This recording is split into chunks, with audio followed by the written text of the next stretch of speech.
L'État détient le monopole de la violence légitime. C'est une phrase que vous avez probablement déjà entendue quelque part. Alors déjà, c'est pas vrai. Parce qu'un État qui détiendrait un monopole de la violence légitime, à mon avis, ne pourrait pas reconnaître la légitime défense. Parce que la légitime défense est un usage légitime de la violence. Ou alors il faudra admettre que c'est une exception au monopole de la violence légitime. Mais est-ce qu'on peut vraiment considérer qu'un monopole qui admet des exceptions est réellement un monopole? La question se pose. Et deuxièmement, c'est faux parce que la loi ne peut pas définir ce qui est légitime ou non. Et pour cause, parce qu'une loi peut être illégitime. Je pense que j'ai pas besoin de vous montrer des exemples.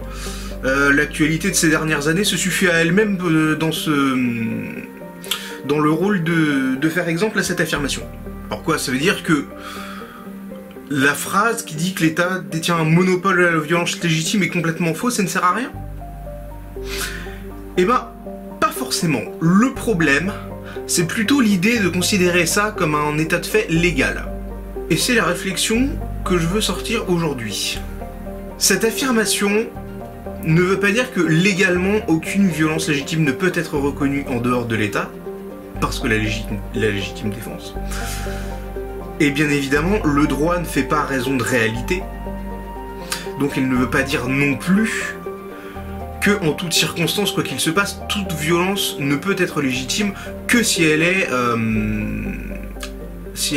accomplie par l'État. D'ailleurs,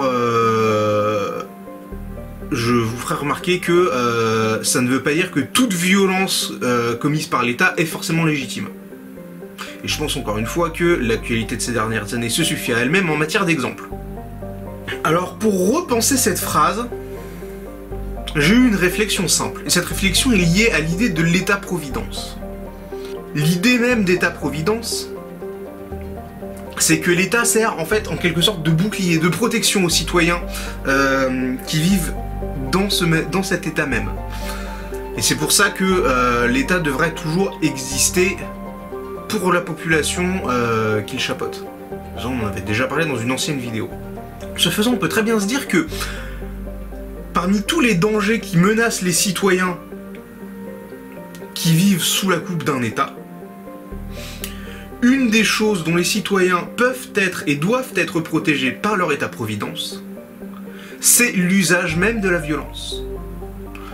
Pourquoi ça? Pour une raison simple.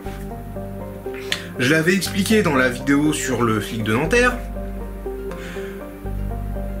Tuer quelqu'un, ce qui est probablement le cas le plus extrême de la légitime défense, c'est, quoi qu'il en soit, toujours un acte traumatique dans la vie de quelqu'un. Et donc on peut considérer que c'est quelque chose dont on peut être protégé. Partant de ce postulat, on peut également imaginer que toute violence peut potentiellement être traumatique pour la personne qui l'applique. Ce faisant, afin de protéger ses citoyens, un État et plus son corps, un État-providence, se doit d'appliquer la violence à la place des citoyens. C'est pour ça qu'on a des organes de justice. C'est pour ça qu'on a des prisons. C'est pour ça que c'est les États qui prenaient le droit d'apposer la peine de mort. Et c'est pour ça qu'on a des armées. Et c'est aussi pour ça qu'on a des armées de métier. Et que les armées de métier devraient être un recours, premièrement, dont on ne doit pas se passer. Et ensuite, un recours dont la mobilisation générale de la population montre un échec.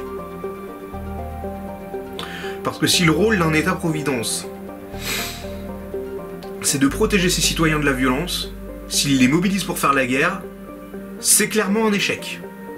Et à mon avis, ça enlève aussi l'utilité de vouloir garder le monopole de la violence légitime. Si on voit les choses sous cet angle-là, ça veut dire que le monopole de la violence légitime n'est pas quelque chose qui s'inscrit dans la loi, n'est pas quelque chose qui peut être dit légalement, mais que c'est quelque chose qui doit se produire de fait, qui doit se produire par les faits. L'État ne peut pas s'arroger, entre guillemets, le droit au sens légal du terme,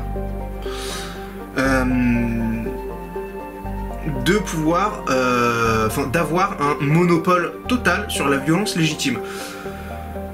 Parce que, premièrement, ça voudrait dire ne plus reconnaître la légitime défense, et je pense qu'on est à peu près tous d'accord pour dire que ce serait une bêtise. Deuxièmement,